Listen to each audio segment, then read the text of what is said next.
What? Beyond. Really? I didn't know we were starting yet. Really? Beyond. What are you, a ventriloquist? You're going to drink water through the intro? Beyond. Beyond. Perfect. Thank you. Wow. God, we're off to a bad start once again. Hey, everybody. Our last time ever in this room, though. No one. It doesn't matter. Just stop it. Okay. Hey, guys. Welcome, everybody, to Podcast Beyond, episode 467. I'm Max Scoville, joined by Andrew Goldfarb. Hello. You're not going to Off drink to water an for that, too? excellent start. Brian Altano. Hi, everybody. And joining us from our LA office, Terry Schwartz. Yay. This is my first time doing a show with you, aside from like live show Comic-Con things. I mean, like a show, not like a. First time we can like actually event. talk about how we really feel about Yeah. each other. True. So you do a lot Pure of kind hatred. of entertainment coverage, which is different from games because games aren't entertaining. They're very No, serious. they're no fun. But Yeah. you know games too, right? I do know games, You too. did that awesome Uncharted 4 preview, right? I did do that awesome Uncharted 4 preview. Don't Yeah. look at my gameplay; it's so good. And you revealed you did that Insomniac thing?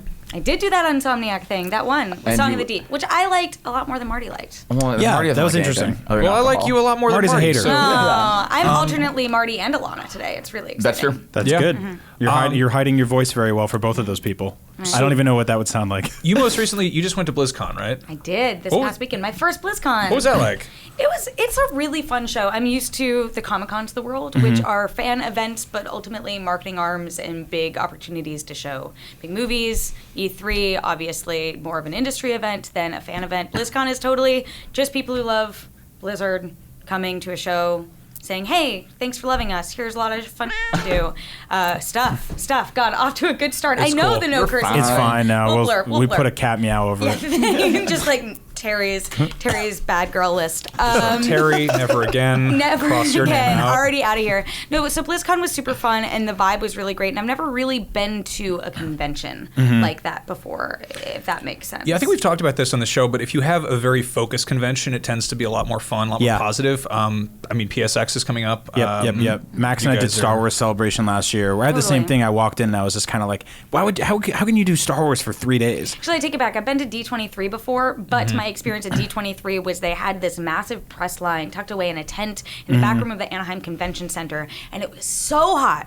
It was so hot, and we were in there, I'm not even joking, for 7 hours Ooh, yikes. waiting Oh, wow. for it, because it was like they had this whole day of presentation, Yeah. and we were there. So I didn't really get a sense of that. And even that's just like Disney, right? Which is now Right. big enough to be Listen, people love Disney. its own That's what- E3. Yeah, but Yeah. there's so many properties under that umbrella. Whereas Blizzard, like, it's sort of compartmentalized down to like what 5 or 6 major games that people are Right. still talking about. And Yeah. people are so, like, I went to BlizzCon 2013 having basically never played a Blizzard game ever. Like, I've played here and there a little bit, but, like, That's going to sort that of where I was convention as, at. like, an outsider is so cool. And Yep. people are so into it. And what was interesting about this year is it was probably the smallest BlizzCon ever in terms of announcements.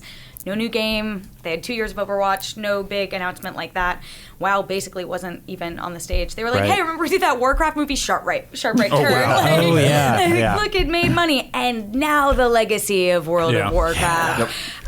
So even coming off that, there was a lot of fun stuff to do. We're going to talk about Sombra a bit. I believe that was probably the biggest thing, even though it happened exactly how people expected, all the way down to, hey, she'll hack into the opening ceremony, Yeah, and that was that'll be cute. real. Yeah. Their stream was awful, so, like, I totally fell for it. I was like, oh, man, the stream's going out again, like an old man. And then it was actually the reveal of that new character. Yeah, but Sombra's like she's like a hacker lady. That's I kind of caught this like secondhand through Twitter, and it's funny because people were just like, there's like the people who are like, yeah, she's cool, and there's people who are like, I want to do sex stuff with her. Yeah. I want her to hack into my swear words, and you're just like, what? What's happening? Who are you, and why do I follow you? Does that surprise you? Wait, Yeah. you followed me? I don't know. That's why were those Adam weird Sessler, tweets that stop you were reading? tweeting about There are these like there's this thin veneer between like me, a fairly weird guy, some slightly weirder people I follow, and the very weird people that they follow who they'll Yep. retweet, and then I Yeah. see it, and Yep. it's like, huh, that's okay. It's like a fun game of telephone. well, you know, I mean, like- I like Overwatch fandom a lot, though. Yeah. Like people are weird and people do want all the characters to sex on each other, but, like, at the same time, like, I like that this game has been out less than a year. Like, it was a this year game, right? Even the gorilla?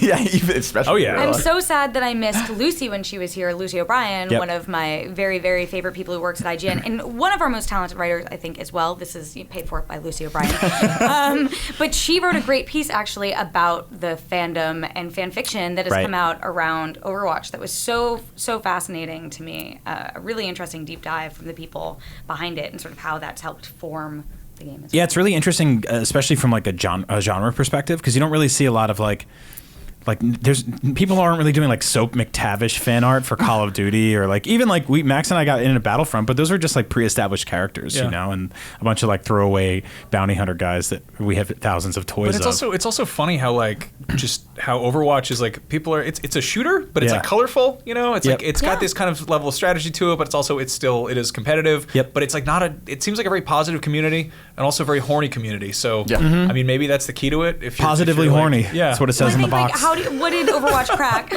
It understood that you don't want to play the same characters you've played always. Yeah. Like, these all feel like new, fresh characters, even though the idea of a PvP shooter ultimately is very familiar. And also, like, I am someone who is never going to be the sharpshooter of the group. I'm never going to be the best with the sniper unless it has like auto aligned to whichever enemy is closest. But it's so team based that you can be the healer, and being Lucio is like there's a place for you. Important. Exactly. There's like you always have a role where you're like have to be the best hit in order to still be really I useful. totally appreciate that, because I think a lot of modern shooters kind of miss that point, and they become so Twitch based and so focused on like you have to be the best. I mean, we had one of the community guys from Astro Gaming on up at noon the other day, and he was talking about how basically the intricacies down to the exact sound of hearing footsteps in certain directions in the right headsets can make the difference in a game. And I'm like, man, that's so deep and that's so insane and so intense. But like for other games, you're like, but what if I just want to hang back and like make everyone feel better with positivity, or like throw bombs from far away? That's how I Conversely, play, and like no one likes that because I'm just like, Terry, catch up with everyone else. I'm like, but I'm just trying to make you feel good. I'm like coming back here. It's great. I love that everyone's always like shouting their catchphrases in Overwatch and stuff, and it's like, you know, you got like the Counter-Strike stuff, like you gotta listen carefully for the echo of the footsteps around corners. And they're like, well, in Overwatch, the cowboy will shout out something about high noon, and you can tell where he is from anywhere on the map. Anyway, so that's cool. Another big thing that happened this week was yesterday was N7 Day, November 7th, which means it's Mass Effect Day. Arbitrary armor, letter and number day. Yeah. The official Nike of space. You're so sold on this. All right. I love how incredulous you are about this. I know, you're like, and on May the 4th, we'll be like, it's Star Wars Day. Let's get a game. Come on, I mean, like N7 is like, I see why they did that. No, of course. It's like March 10th on Mario Day. It's better than like stuff. March Effect or something. Like, March 10th, it's like MAR 10. Because it's MAR 10. That's the day that everyone thinks the NX is going to come out or the Switch is going to come out that day, because it spells out MAR 10. Like Mario. Okay. This is going to be like every day is a holiday, except every day is some sort of tie-in day. Yeah. Every day should be National Puppy Day. Yeah. I support that. But yeah, so BioWare dropped a bunch of stuff. We've kind of been getting teases about this, but Mass Effect Andromeda is coming out early next year. Do we have a date for that yet?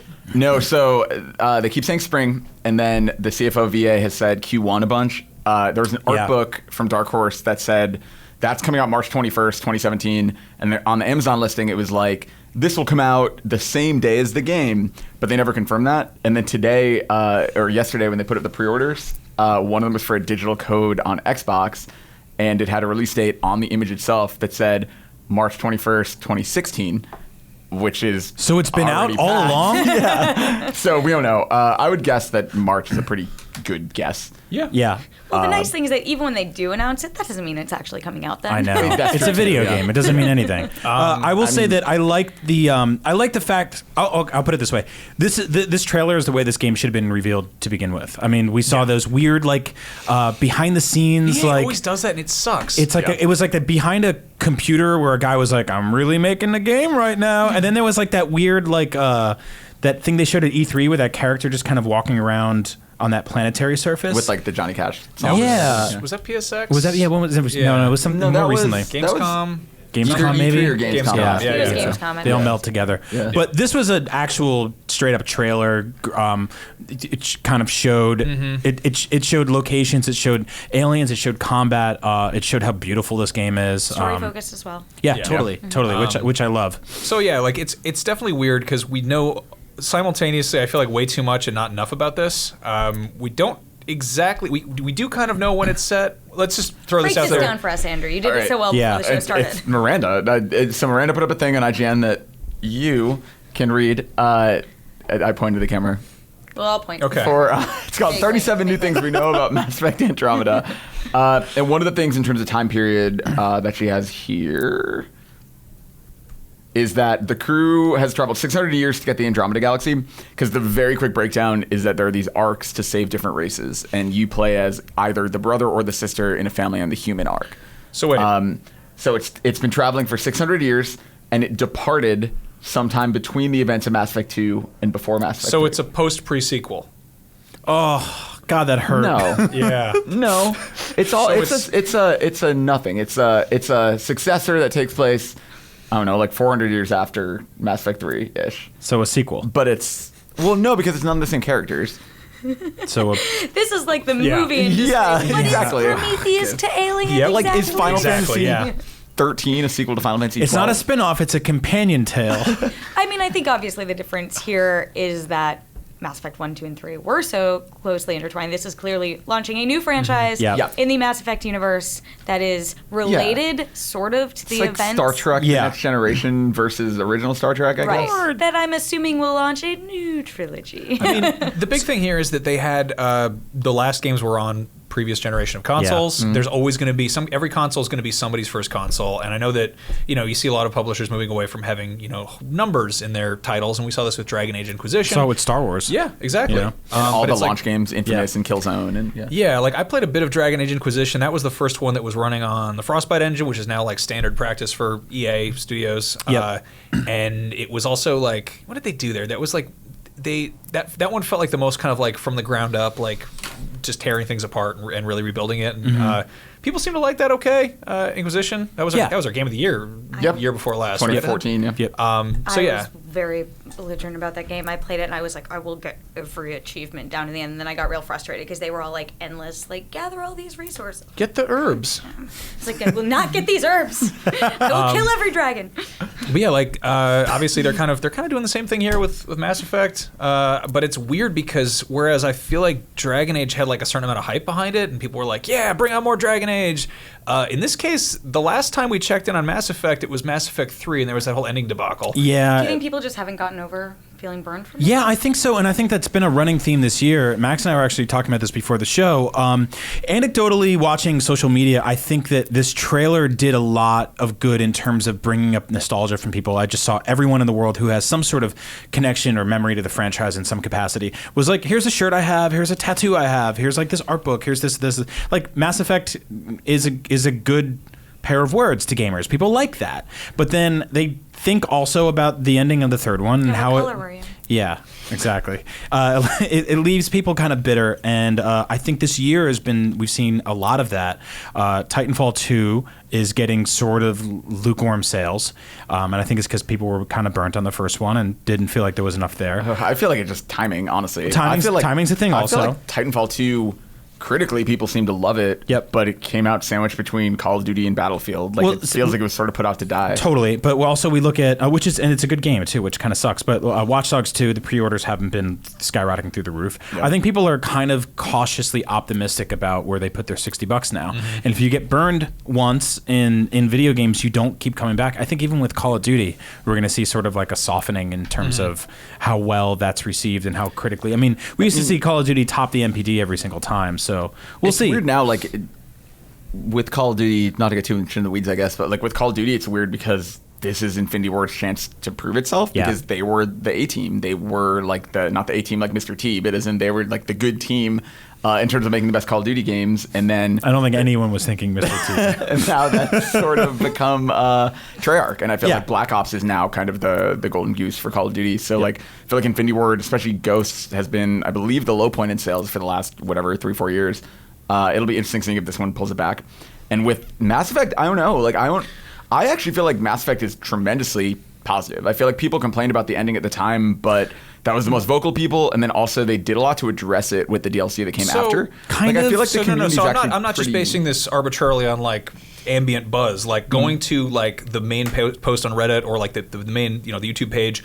The top comments on there are people being like not overly negative, but just very very hesitant. Yeah. And I think it's also the fact that this trailer doesn't really. It's not showing you like, oh, here's you interacting with aliens. It's not showing you like combat. We've seen like a little bit of that, but it's mostly like we've seen kind of behind the scenes sizzle reel stuff. We've seen a cinematic trailer. We've seen sort of like a level walkthrough, but none of that is really reflective of what Mass Effect is like. Well, because I think people are hesitant to get into a relationship, for lack of a better term, with a game franchise. No, because that's what it was, right? I mean, like, you created a character and you fed this character story over the course of 3 games, and what it spit back out at you at the end was not good. Like, it felt like a failed relationship. And I think people are hesitant. They're like, I don't know if I want to jump back into all that again and give this company another, like, 7 years of my life to spit out a character. That's fascinating to me. I haven't seen any of that. I feel like I'm just looking in different places. I've just seen nothing but, like, undying positivity and, like, love for the brand and, like, people. That's it. Like, on my Twitter feed, it's entirely people being like, hey, here's my, like, N7 leggings. Like, here's my favorite Mass Effect shirt. Here's my tattoo. Like, people love that franchise. I mean, It's the tattoos. Face I feel like you're like right across the forehead. Well, now I'm kind of Renegade, stuck Paragon, like or whatever. Yeah, like, people do have that. I turned my N7 into Yoshi for some reason. Yeah. I got the map of the solar system across my back. I got Garrus on one of my butt cheeks. Great. What's on the other? I don't know why I said on that. That was a good Joker. Anyway, it's actually just Seth Green, but I got him like a cool space hat. So It looks like Joker. yeah. That's good. After I saw Austin Powers, I was like, wow, Scott Evil's great. If only he was in space.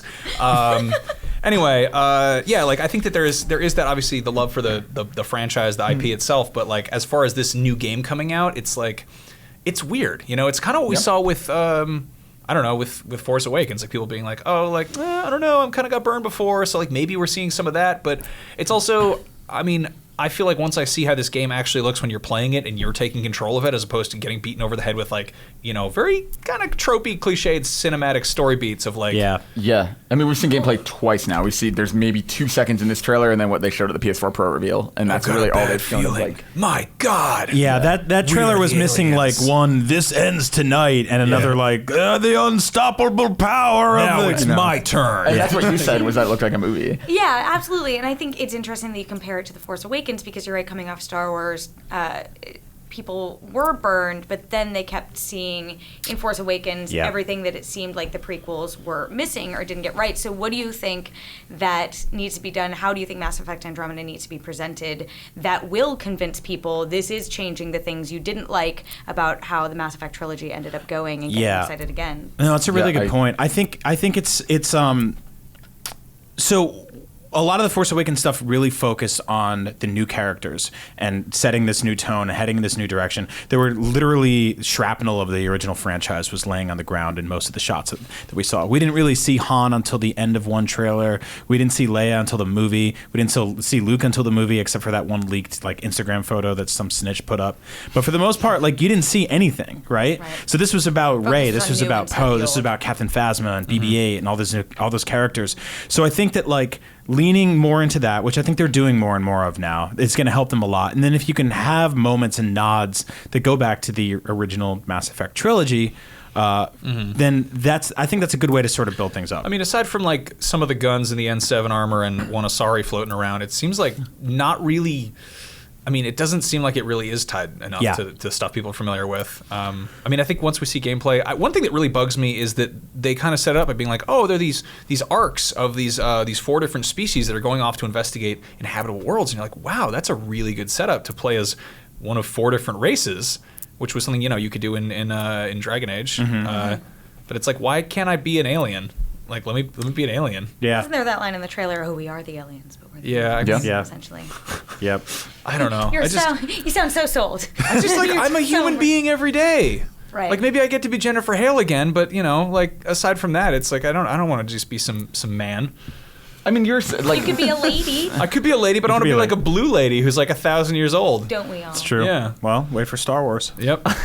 So yeah, I mean, it sounds like we're negative on this. I'm the furthest opposite of negative. I'm Really? tremendously excited. I think this trailer was really, really, really good. Good. Yeah. No, it's good to hear, because this is probably second to Persona, my most anticipated game. I'm Really? cautiously optimistic about this one, obviously. It's just, I think it's going to be really cool. It'll be a really excellent polished game. I'm sure once you get in there, it'll be incredibly fun to play. And I love a good, you know, Star Wars-ish space opera video game. Yep. Like this is the kind of game where I'll either play it for a little bit and be like no, or like you won't see me for 2 months. Yeah, you I mean, know? if it's like Dragon Age Inquisition, but with like an off-road moon buggy and some jetpacks, I'm pretty cool with that, and you'd bang some space women. This Or men. episode brought to you by Dragon Age Inquisition. And Lucio Bryan. Competing sponsors. I'm curious to see. Yeah, like it's going to be really weird because I think you're right that they need to establish that new in a good way. And like I think the reason people love Mass Effect, like I mean, like FemShep is incredible and Jennifer Hale did an amazing job, but I feel like most people aren't like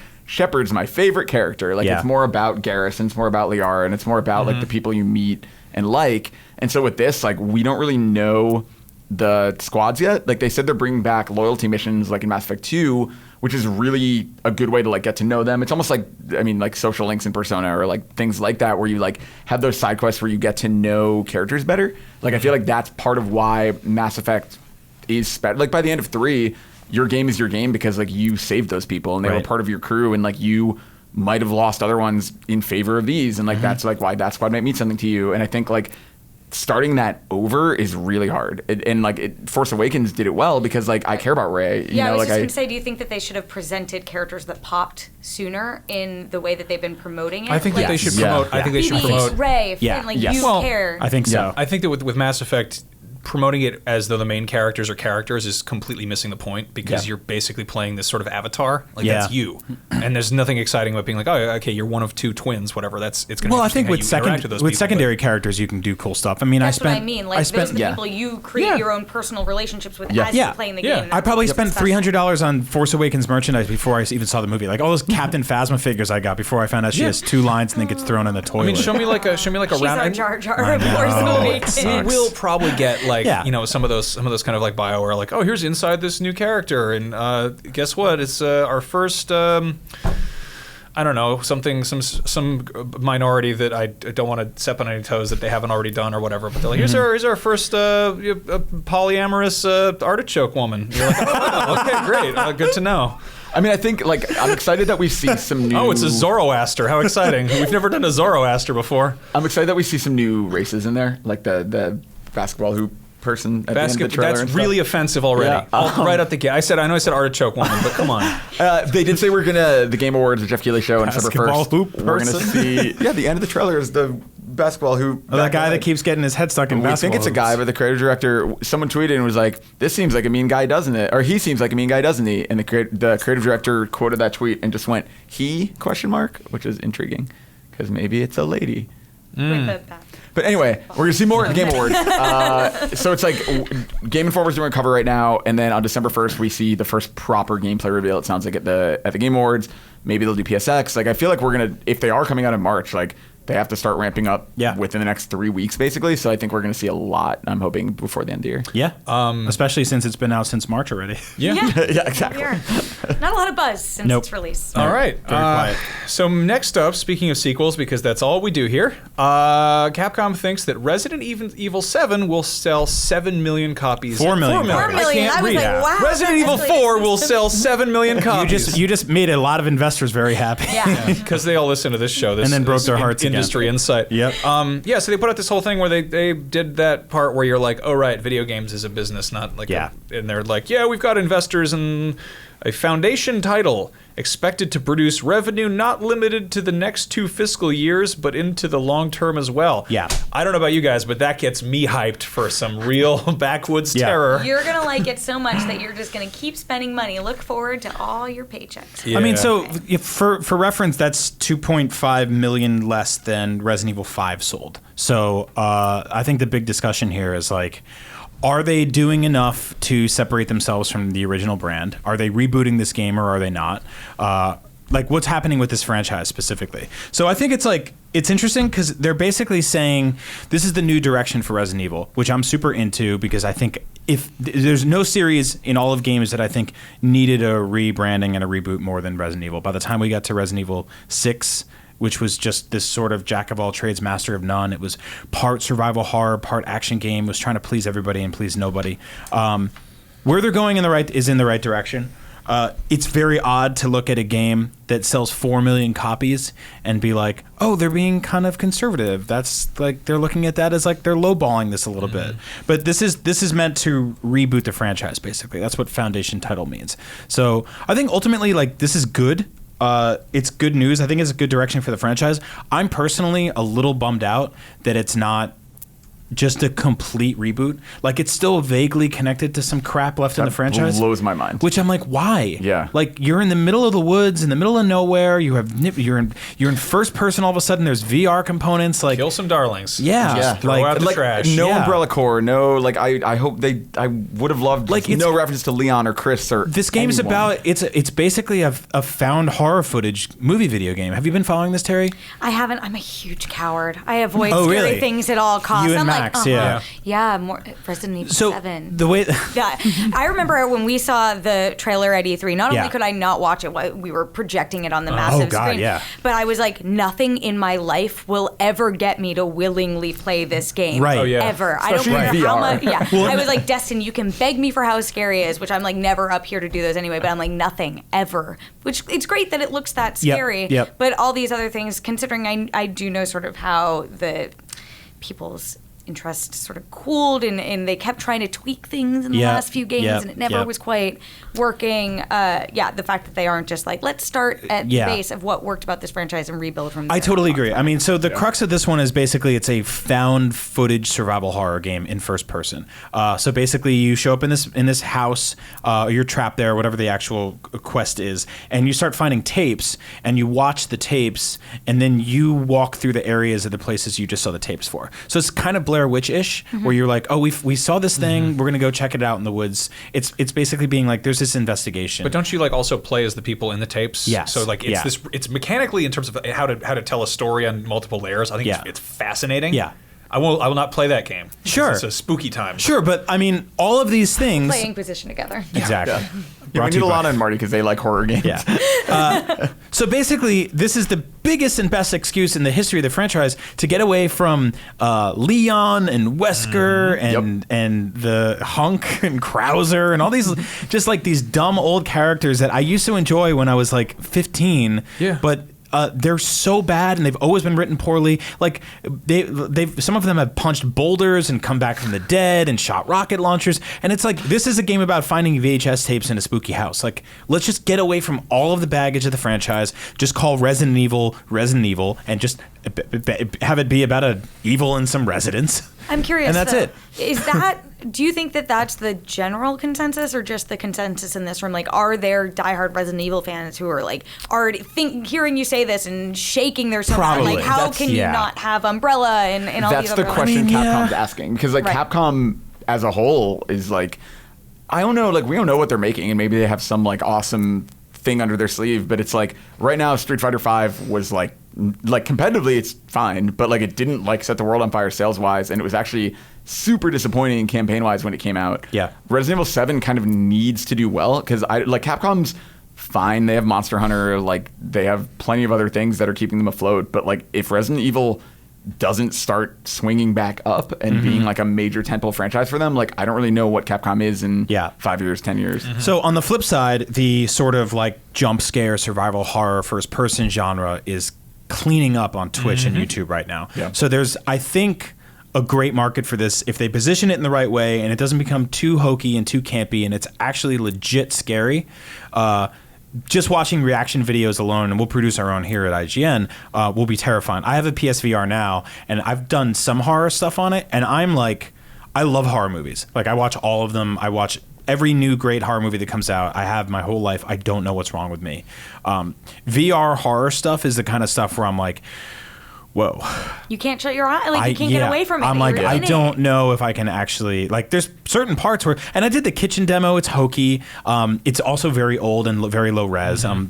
But there's even moments of it where I'm like, oh, I can see how this is going to be a terrifying thing. I get very grossed out of like being in like wretched, old, disgusting kitchens and stuff like that, and being tied down to chairs and seeing like that thing that always grossed me out about in Resident Evil games is just like, oh, you open up a pot and it's full of mealworms. Can we talk about and the pot stuff. for a second? Yeah. In what universe is there anything good in that pot? Nothing. Like if you're in like a disgusting hoarder house, you don't go looking in the cat box for like in hopes that there's money there. There's not. Oh, there's a gem in there. Oh, I'm already in a disgusting, filthy place. Yeah. I'll look in the toilet. Yeah. It's going to be cleaner in there? No, it's stupid. not. Don't look in the pot. It's full of roaches, you idiot. One of the tropes I really hope they get away from in this game, I really hope they get away from the really obtuse architectural and level design that was in every Resident Evil game. Like, hey, welcome to the police station. If you want to get in the basement, you need a cat's eye and then like the paw of a tiger that can only be found in the base of a plant that's been mutated to be 70 feet tall. It's like, that's not how you make a police station. Trust me, I've been in them.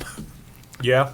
All right. So, and on that, I also just real quick want to say this game's supposed to come out in January. Like, I don't think this game's gonna come out in January. I don't see that happening. I'll be very surprised if this actually comes I don't out. think so I'm either. really curious about this whole idea of like revenue not limited to the next 2 fiscal I think years. that means DLC and.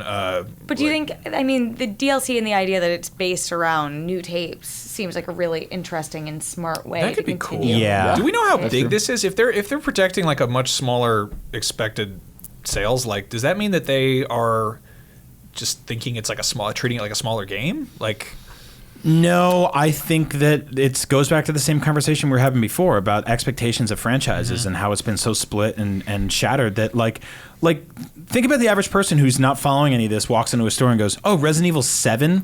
Well, I didn't play the first 6, or oops, I did, and I don't ever want to play another one again. Yeah, I was you know? very surprised that they kept 7. I'm disappointed. I wish we had heard rumors about this game going into E3, and I thought for sure when it said Resident Evil on the screen, I was like, awesome. And then it said 7, and I was like, the baggage that you dragged in with this thing. I'm really torn because I'm a big fan of just being like, drop the number, just reboot it, just call it the title. It's been long enough. You're not going to confuse anybody because they don't sell PlayStation 1 games at GameStop anymore.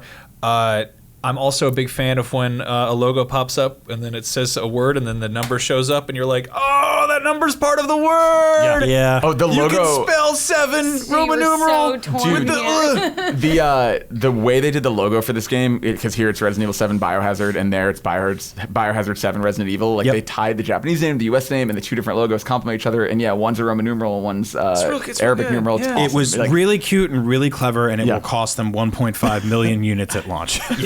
I know, like the whole idea. If I'm reading these numbers correctly, 4 million at launch versus 4.8 million total run for Resident Evil 6, and also 4 million at launch versus 6.5 million between 2009 and 2013. Yeah. It sounds to me like they're expecting this 4 million launch, but then there to be this continued interest. So maybe it will go back up to the 6.5 over the course of 4 years or however long. Well, think by then they'll make Resident Evil 8 and 9 and stuff like that. My thing with this, I feel like they're being conservative here, or they think they're being conservative, and they wanted to say 6. They're like, let's go for 4. When I feel like it's actually going to sell 2. Like, Yeah. I mean, this feels like to me like I think 4 would be about right, but Well, I this is think better than that Square Enix thing of selling Tomb Raider, and they were like, "Oh, well, we sold 7 million." We were like, "Great, awesome, great job, guys!" And they're like, "We wanted to sell 10," and Yeah. you're like, "What? Yeah. What universe do you live in?" So we'll see. I'm curious excited to for see this game. what interest for Resident Evil is. I mean, you talked about people being burned by Mass Effect. I feel like Resident Evil may even be worse. I mean, Well, there are yeah, people- because- It's scary, right? Yeah. It really It needs to be scary. Well, and also like 5 compared to 4. It's like they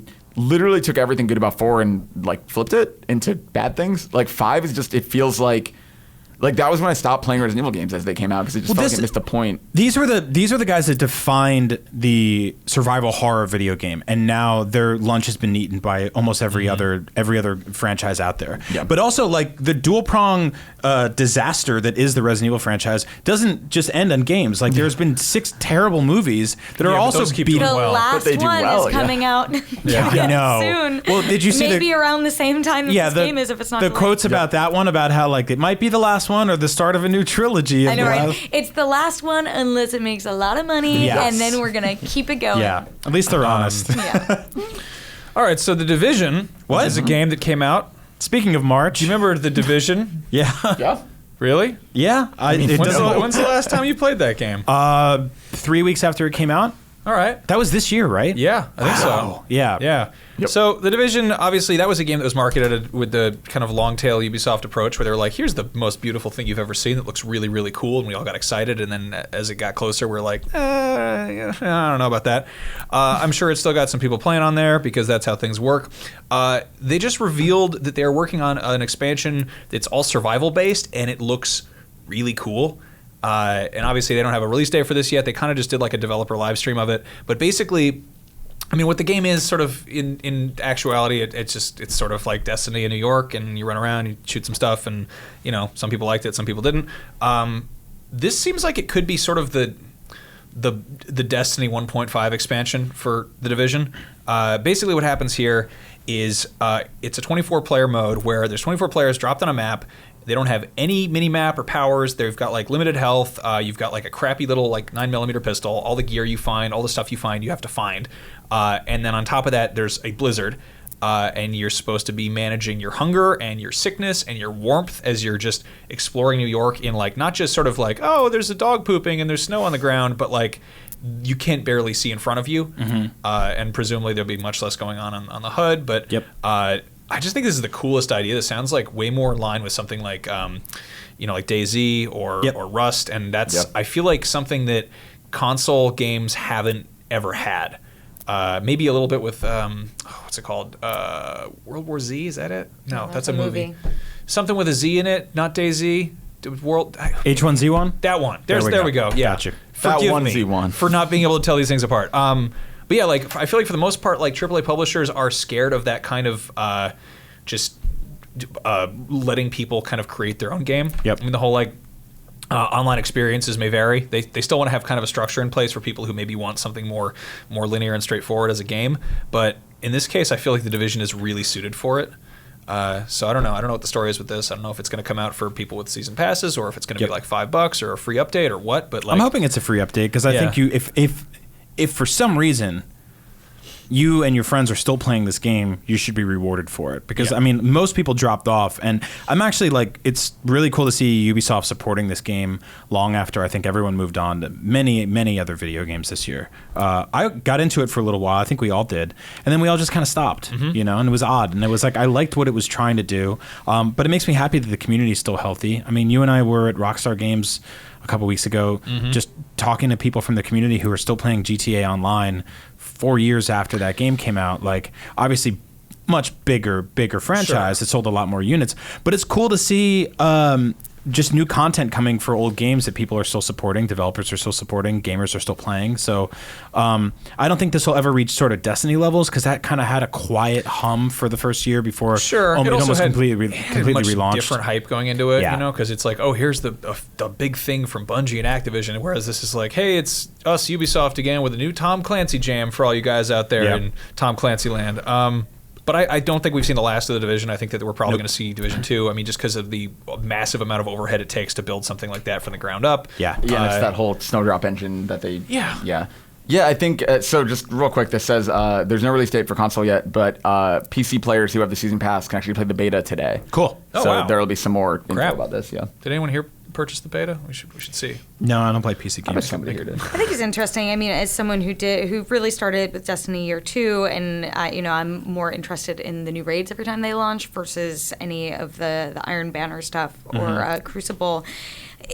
Like, so much of what worked about that is it took a year to really figure out, okay, what are people clinging to? Also, fixing the things that were just broken. And then from there, really leaning into that, like the special stuff they were doing for Valentine's Day with Sparrow Racing and in like... Oh yeah, that was great. It was so much fun to do that, and it was really like light and fun. You were rewarded, and I think maybe if the Division wants to have a similar lifespan to Destiny, and I don't know if they're necessarily comparing it, but I'm sure that internally Ubisoft is talking about the success that Bungie and Activision have had with Destiny and making it still relevant in its own way, is figuring out what players want. And I'm curious, no one here is still playing The Division for us to appropriately say this is what is working so well about The Division when you're still playing it now that you want more. But the survival expansion sounds like an interesting direction to go, and I'm curious to see how they keep coming up with different sort of diverse experiences, still leaning into that core element. For Destiny, it's like you're here for the team experience of a raid, of working with your friends, or even just like LFG people, whatever. Or hey, look at how all the skills I have fighting against other peers for great rewards. Right. Well, having like a shared world shooter really requires a community to be there to function. You know, it's even, I would say even more so than like a multiplayer shooter, because when it's team-based tactical stuff, like you need your fire team, you need your division squad, or whatever the hell it's called. It's like that doesn't work so well with just matchmaking in a lobby and just getting like a handful of randos to come up help you out. Sure. Yeah, I think it's really interesting hearing that from the Destiny perspective, to sort of be like, did it feel like they were listening and tuning into what people were playing, what they were connecting with? I don't think any Destiny player will be like, Bungie's listening to us, because there's always, I feel like there's that contentious relationship. But I do think that with each advancement they have until whenever we get Destiny 2, it seems like they're trying to lean into what works, what doesn't. That being said, like, my boyfriend plays Destiny way more than any human should play Destiny. I've heard that a lot. He was like, that changes Iron Banner, and like, we all like this thing, and they mess with us. So I mean, that's how I am with Pokemon Go still. Well, games like that, it's like, I mean, it's sort of like hard drug usage. No one's like a mild heroin addict. Yeah.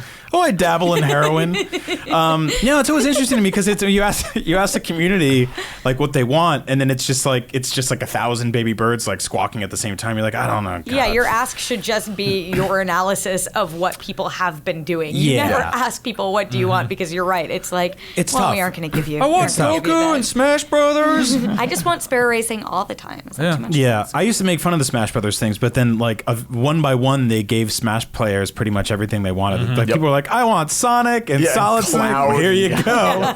Bayonetta. All right. Ice Climbers. No. So I think I'm going to look around the room, and I think I know who wrote this. And here it says PSA. Catherine just got added to PS. It was Marty. Oh, it was Marty? Yeah. I love Catherine, though, and really quick PSA. Resident Atlas spokesman. Yeah, if you have PlayStation Now, Catherine got added. I wish they would do. I've been waiting for this on Xbox backwards compatibility, but I guess PlayStation beat them to it.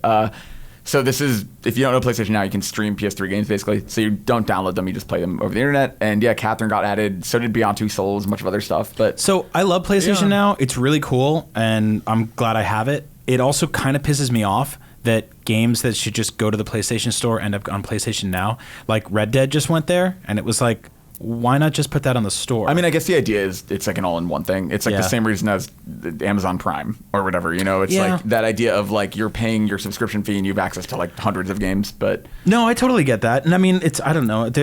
I'm not. You don't actually own anything when you're like playing stuff digitally. But like the idea of it just being beamed to me instead of just being downloaded on my console is just like kind of. They spent a lot of money on Gaikai, so I don't think. I mean, that's honestly what it is, right? It's like they put so much into that investment of streaming services. And by having some like weird apparatus that connects your internet cable to a controller that has robot hands on it that's playing a PS3 that's plugged into it.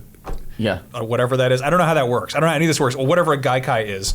Plugged into that, it's a lot easier than taking a game made for a PS3 and taking it apart and then fitting it into a PS4. Of course. And it's also that thing of like PlayStation Now works from PC. Like I mean, like there's really cool. I think it's like a really smart way of doing it. I personally agree. I would rather just spend money on one game and have it. Yeah, I know it's a matter of not worry about my internet being down so I can't play it or whatever. You probably have to recode the entire thing or something like that. I have no idea how that works. But I haven't messed around with PS Now at all and wasn't honestly super aware of it before this. I wonder, it does remind me a little bit of Netflix, where what's new, what's leaving this month, right? To have that control over it, and when you download it to your console, you have it, right? Exactly. But Netflix doesn't allow that. I want to go watch a Marvel movie, nothing's on there now. Well, it's why I bought. I mean, like on Amazon Prime, I just started building up a digital library of being like, like I really love like the Star Wars movies and Willy Wonka and all these like Indiana Jones, and I'm like, well, some of these things come and go from Netflix. Some of them will never be there, so like I'll just spend the $12 and own it forever. And whenever I want to watch it, I have that. You don't really have that with PlayStation Now, so it's sort of like, and I mean, we're gamers in general, and people who love film and TV are sort of losing control over tangible media every single day. But we're also losing control over digital media, which I think is even weirder. What? No, I'm just laughing because Marty put this on so we would say, Catherine's great, you should play it. It's like, no, you should play it. That's how it goes. You should totally play it. I think it's kind of interesting that like on PlayStation, on Xbox, basically you just get it backwards compatible. There it is. Like I got Gears of War and it came with all the codes for the last 4 Gears of War games. Now I just own those. This is a different story. Anyway, yes. Yeah, no. So I was trying to cut you off. No, it's fine. You did it. Oh, dang. We get it. Go play Catherine. Got it. Okay. The puzzle game where you have a girlfriend, you get to climb the blocks. Got it. All right. So we've got a great segment here. It's called What VR Playing, the #1 virtual reality Dracula podcast. Thank you to Beyond listener Tiger Bauer for that. I love his name. Wolf Blitzer's worst enemy. Did I make that joke last time? Yeah, you can make it every week. Okay. Wolf Blitzer's worst enemy, Tiger Bauer. At it again. Let's see. So 3 really, really big games hit PlayStation VR this week. I don't know why they weren't there at launch, but I think little by little some of the bigger publishers are starting to show what they've been working on. First up, we got Robinson: The Journey from Crytek, which was supposed to be, and in some ways is the best looking PSVR game yet. It's a first-person survival walking simulator style game where you're a kid named Robinson who's on a space station that explodes and you crash land on a planet covered in dinosaurs, and you have this Portal 2 Wheatley style robot sphere that follows you everywhere and kind of negs you in a British accent, and you have a pet T-Rex who's a baby and he follows you everywhere too, and the robot's kind of like, he's going to kill you someday, watch out. I really, really, really wanted to like this game because I think it does a lot really well. First of all, this is a game about exploring this prehistoric planet that's also covered in weird shrapnel and debris from space stations that have exploded, which I really like because it's sort of that used future look. The sense of scale in this game in VR is incredible. Just watching Brontosaurus just go by in a VR helmet and looking up reminds me of like a really well done version of that scene. Can you see their junk? No, they don't have junk. Is that why they died out? That's why they died. They didn't have any parts they could. How tragic. Together. Yeah, it's real bad. This game is very weird in terms of movement because it uses head tracking for almost everything, but you move on a scale that's almost like a pie chart. So instead of just turning left and right like you would in a first-person shooter, because that's a little nauseating for most people, you actually move in kind of clicks left and right. And you're this kid named Robinson, and you have to walk around this world. And one of the coolest things about it is that there's plant life and animal life everywhere. And you scan them and you start building out this encyclopedia that you can see in your VR helmet and then look at them and be like, these are raptors. And then you have this like scale model of moving raptors that you can rotate and look at. It's kind of like a No Man's Sky sort of thing. Yeah, but don't get angry at it yet. Yeah. Okay, Yeah. But with like creatures that, you know, actually existed at some point. No one can ever prove that, though. Depending on who you're voting for. And the problem with this game is that some of the puzzles are really obtuse. There's like weird clipping issues where you have to like pick up objects and they get like kind of like fuzzy and they clip through things and smash and break and stuff like that. Climbing in this game is something that you have to do a lot, and it's not good. Ooh. Crytek actually had a climbing game that they made before that apparently Dan Stapleton was telling me about. It's just not a really, it's called The Climb, and it's really bad, and they took a lot of it and dropped it right in this game. So it doesn't really work. But that being said, it's $60. I think it's way too much money. If you see this game for $20 down the line and you're looking for a game that will last you 5-6 hours in on your PSVR, definitely check it out. I'd probably give it like a 6 or something like that. It's got some major issues, but I really do like a lot of it. Is it? I didn't realize it was $60. Yeah, it's a lot of money. Is that like the first full priced? Like how many other $60 VR experiences I are believe Battlezone, the tank game, is $60, but that's like also a full-fledged game. Eve, I believe, is also $60. Isn't Riggs? Riggs, I think it's 60 as well. Okay. Well, Riggs is one of the. Yeah. I put together a tier list once. I haven't even looked at the VR section of the store at all. So the thing is about PSVR is the reason it's awesome is because most of the games you can get for it are like anywhere between $10 and $40. Yeah, and that's what I thought. Yeah, Robinson at $40 would have been like something I would have actually suggested to a lot more people. But like I don't know, I have a soft spot for dinosaurs. I love them. I always have since I was a kid. And like the idea of just being on this planet and walking around and like looking up and seeing these huge trees and pterodactyls and T-Rexes. How long is this game, and what is the replay value? So you could probably get through the main story in like 3 or 4 hours if you rushed, but it's tough to do that because you'll puke all over yourself. You will puke. I'm developing what people are calling VR legs, which is sort of like sea legs of like, you're like, oh, this got me really nauseous when I first put it at launch, but now I'm really good at it, which is weird because it's like it's your brain telling you this is not real, but sort of like dipping into the reality that you are experiencing movement that in a false way. What the game does for replay value is scanning stuff. And scanning stuff in this game is cool. It's not just like filling up bars. So you'll walk up to like a brontosaurus and you'll go to pull out your scanner and it will be covered in green dots and like 70 green dots and 5 red ones. And using your head, you have to look around and scan the green dots. But if you look at one of the red ones, it cancels out and you have to start over. So it's sort of like a scanning mini game rather than just like done. Just like trace the dinosaur with your eyes. It's kind of like that. So it's really interesting. And then when you get a lot of them, enough of them, like you can't just scan one brontosaurus to get them. You have to scan 5 or 6 to be like, I have an understanding of the species now. And then it gets logged in your book. I've seen 5 of these dinosaurs. I am an expert in dinosaurs. I know them top to bottom as this weird child. So yeah, that's Robinson. I need to cut you off though. No, it's fine. Oh, I was going to ask, you keep saying it's a walking simulator, you're walking around. Yeah. I just wanted, so you're holding a controller, a move controller? You're holding a controller that looks like a move controller, but the developers haven't patched in move support yet. Are you serious? It's really weird. So wait, so you're holding like a regular PS4 controller? No. You're holding like what looks like a wand with a ball on the end of it. No, but what are you holding? In the game. Oh, in real life, you're holding a PS4 controller. Okay. So I have a feeling they're going to patch support in eventually. Okay. Yeah. That would make sense. It's weird, right? So are you moving like the in-game... God, I hate talking about VR. Okay, so you're in the game and you're holding this thing that's not actually a thing you're holding. Are you moving that around with like the joystick or something? Is it like aiming a gun in first-person shooter, or is that with your eyes? So put it this way. Left stick controls your pie chart movement, right? Which is sort of like clockwise, left and right, and behind you. Your eyes move the camera, and then the right stick moves your hand.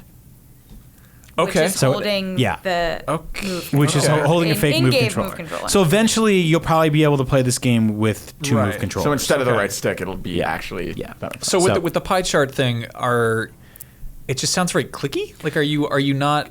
Kind of, but it's not nauseating. The thing is they give you the option. Is it like VR legs. Is it like Google Street View?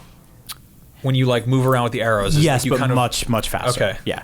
So you can actually go on the options and set it so that you can go full like 360 movement. And I tried it, and it's way too jarring for me. Wow. Okay. Like it makes you very dizzy. And there are a couple parts in the game where like you walk up to a ledge and you look down, and I was like, whoa. Like VR changes a lot of things when it comes to stuff like that, you know. So it's cool. Like I said, I can't really recommend it at $60. I think they're doing a lot of good stuff. It's sort of like a mixed bag texture-wise. Like it goes from being one of the most beautiful games on PSVR to being like, man, that looks like a weird like N64 texture. Apparently it runs way better on the PS4 Pro, which I'll get on Thursday, and I'll let you guys know next week how VR games look on that.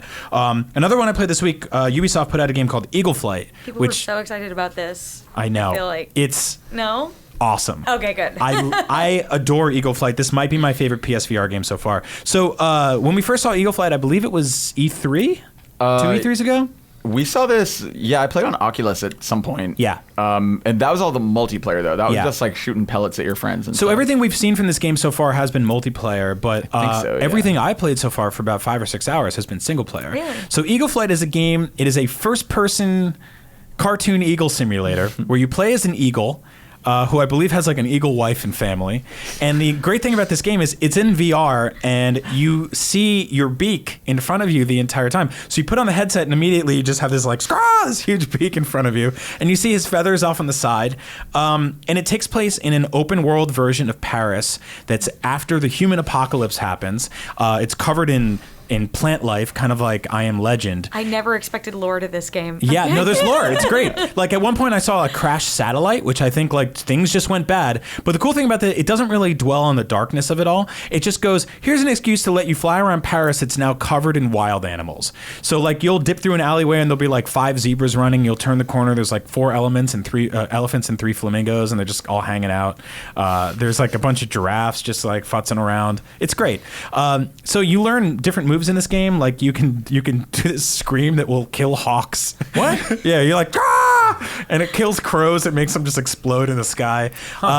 It's open world, so you're flying around and collecting stuff, but there's also sort of Ubisoft style waypoints and mini map missions that let you do cool stuff like go on hunting missions or like make your nest bigger. There's an actual story to it all. Like, I don't know how. They just wrote a story about eagles and They're birds. just 2-hour Kojima-esque cutscenes. Kind of, yeah. And you do cool stuff like you race through the catacombs and you fly up to the middle of the Eiffel Tower and stuff like that. And you've been to Paris before, right? Yeah, no, I remember Yeah. at E3, I think they were showing during their presentation like a 4-people race, like team-based race or something, and they were doing that all around the Eiffel Tower as well. So the cool thing about this is that you hold a PlayStation 4 controller, left trigger slows you down, right trigger speeds you up. Everything else in this game is done with head tracking. So your movement is all just like, and like to turn, you actually tilt your head like a confused bird. You just tilt it right or left. So like, my wife came in the room the other day and was just like, started laughing because I'm sitting on the couch and they're just playing this like serene Enya music on TV. And there's just like, this eagle flying through the sky. And I'm sitting on the couch just like, flying around collecting feathers. And I'm like, video games are so great. So stupid. The sense of movement and scale and flying in this game is pretty much unmatched. It's really nice to see a VR game being done by like a really big AAA company. Like the way they've handled just like, there's no nausea in this game. I don't get dizzy playing it. Wow. Like it actually starts to get dark and a little blurry when you move too fast to the left or right.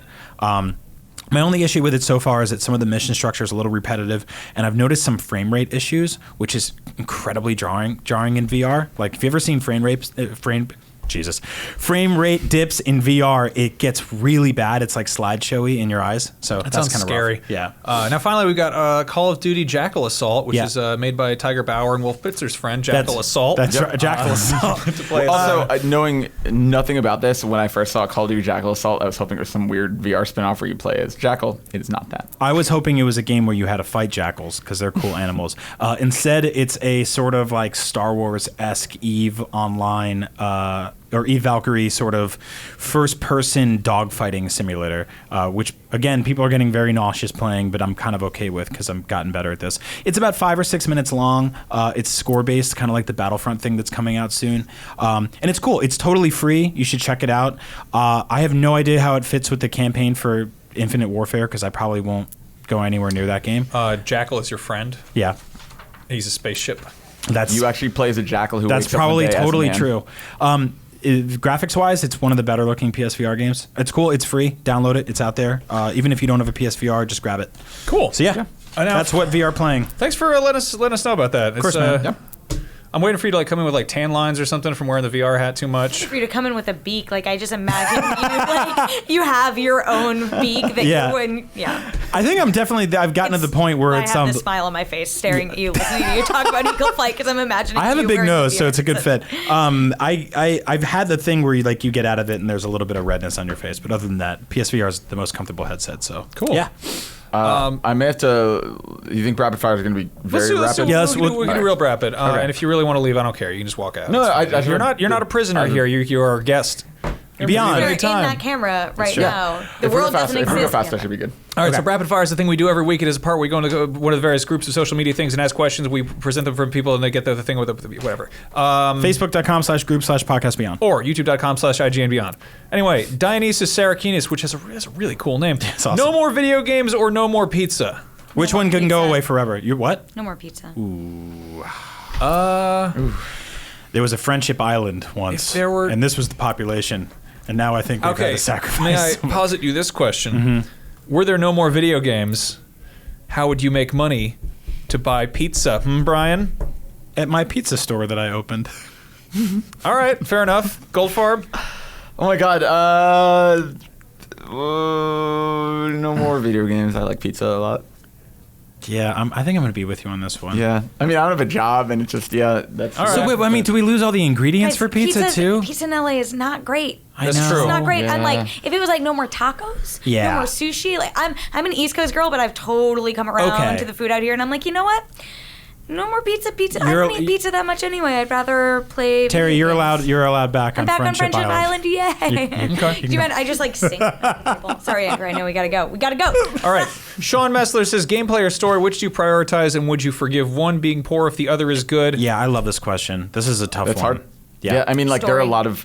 You prioritize story? I do, and it's because I come from a TV movie side. Yeah. All game, like I'm the opposite. And whenever I write about games too, I think people are like, "But how was the gameplay? What were the mechanics? Like this, that?" And I was like, "Oh, I don't know. I wasn't paying attention. I was I'm so excited for Horizon Zero Dawn because of that. Because I'm like, yay, the lore! It seems great. Anyway, Really? Because I see the trailers for that game, and for me, like the minute-to-minute gameplay is what attracts me to it. Like I also killed the big thing. T-Rex thing? Yeah, I did it at E3 twice. No one else. They were like, "You were the first Really? one who did it." Damn. I was like, and again, No, like, that's awesome. don't ever look at the gameplay So that I I feel, capture. I feel like I was super proud of that. Of the games I play the most, the ones I return to more and more are the ones that focus on gameplay over story. I also think that games in general do have a very tough time telling a compelling story most of the time. So I think if a game tries to tell a story really well and fails, if it's backed up by good gameplay, I can forgive it more.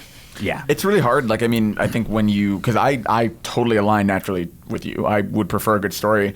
But when you get a good story with bad gameplay or even just mediocre gameplay, you get something like Mafia, where, like, the story is fantastic in that game, but the actual 30 hours of gameplay becomes a chore because you're just...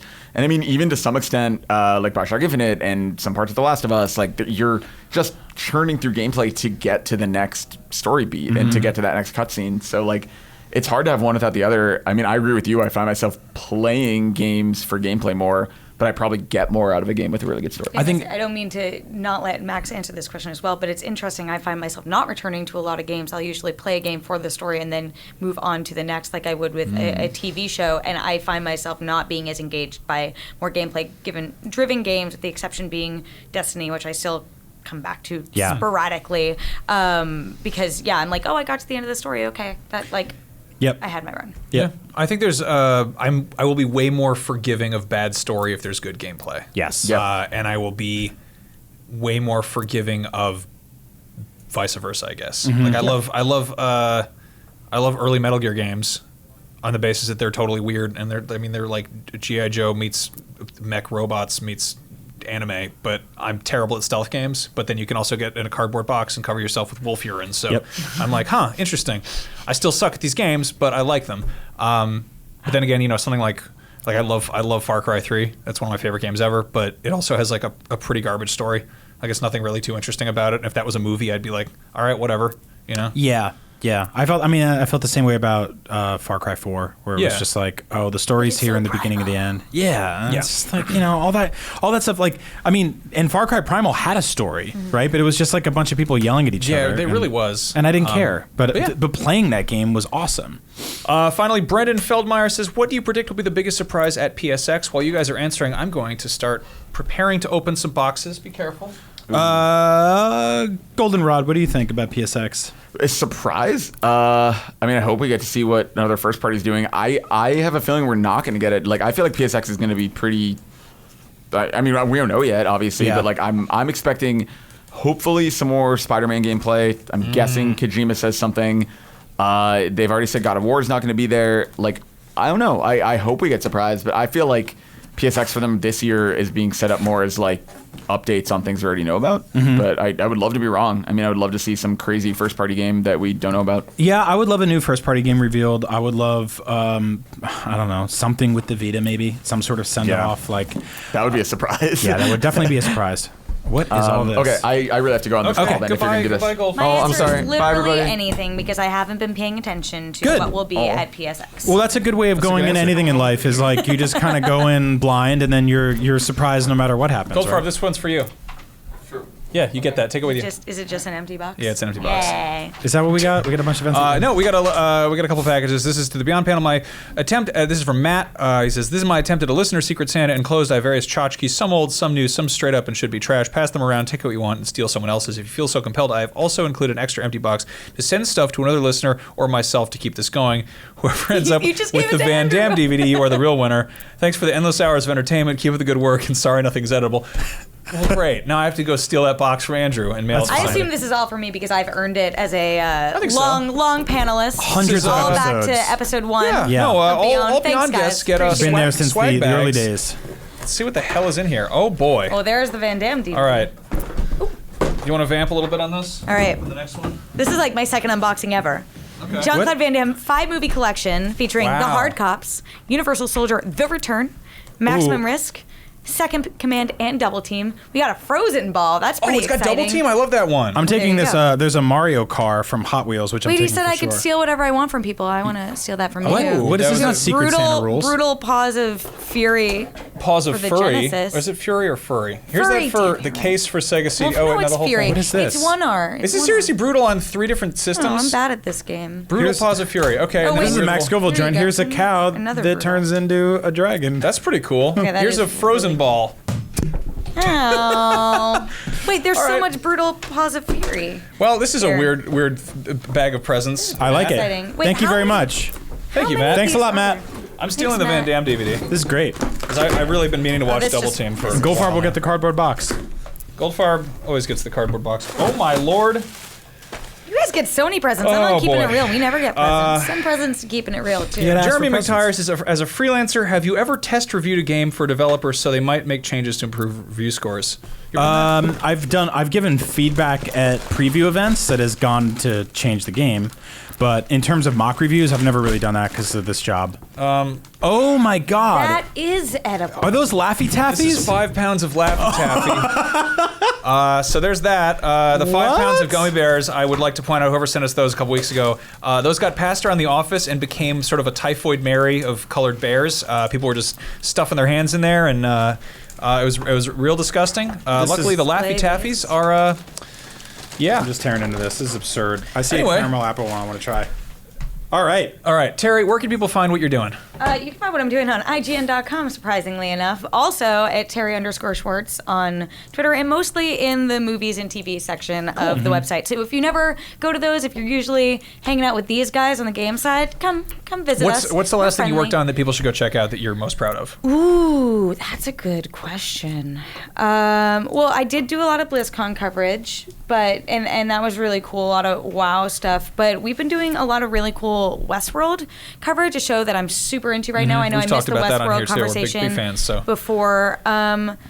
And also, actually, I'm working on a Moana piece coming Okay. up in the coming weeks. If you don't know, it's the new Disney animated movie. You're also about to take an interesting trip. I am. Well, I'll say the Moana piece. If you see something about Moana, click on it because I worked hard on it, and that most things are fun. But this one I'm excited about. I've been calling the movie Mona. Yeah, that's Mona. wrong, Right. Oh well, that's sorry. I should not. That made it a lot more sexual when it's about like an adventurous teenage girl. Oh, boy. And The Rock. But yeah, cool trip coming up.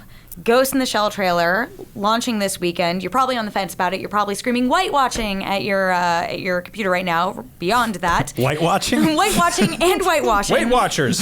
Weight Whale Watchers. watching. Yeah, we get to go to Tokyo. I get to go to Tokyo. Wow. You guys have to stay here Yes. while Casey Chin from Snapchat and I go to IGN Snapchat and I Rat go to bastards. Tokyo, where we're going to get to talk to Scarlett Johansson about All the right. movie. Have you We're been to gonna Tokyo before? I have. All right, you're And gonna love also tying back to Andrew is very jealous. That's probably why he had to leave. There's Yeah. a Persona 5 pop-up cafe we're totally gonna go to. Well, crap. So glad. yeah, Yes. keep an eye on the IGN Snapchat and also just IGN in general for Yeah, just, I'm sure that's you gonna, probably you're should gonna keep be- coming back to IGN. Yeah. Yeah, and if you're in a All things store considered. and you're like, I really want some Laffy Taffy, don't get the caramel apple kind because it really just looks like a thing of turds. Wow, that does look like a thing of that turds. looks like Also, I think it was real. Was it hot in this Saw this back bag? from you. These get melted? yeah, I'm going to I bring think this up so. real close to the camera. Beyond, thank you so much for watching and listening.